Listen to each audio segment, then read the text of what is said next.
Кој ги спроведе овој криминални избори? Кој го креира овој криминален изборен законник? Криминалци во собрание, владата, луѓето што можат да го променат и криминалниот изборен законник. Значи како ние имаме, зошто е направен овој криминален изборен законник?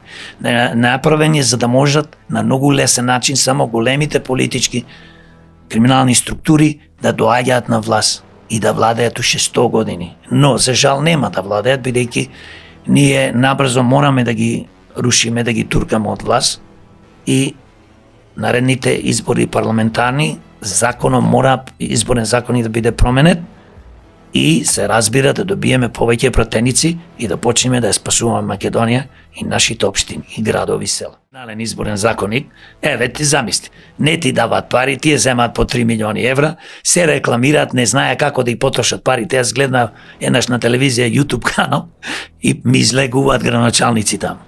Значи, дали се тоа портали, дали се радио вестници, да не зборувам за билбордите. Еве еден пример ќе ти кажам. За мене во Битола, во Струга, кандидатот наш за градоначалник немаше билборд. Тие си ги собраја сите.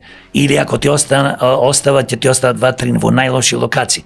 Не можеш ни и да имаш пари да се рекламираш, забрането е како што објасна тој. Не можеш. Не можеш. Значи, ако не ти дајте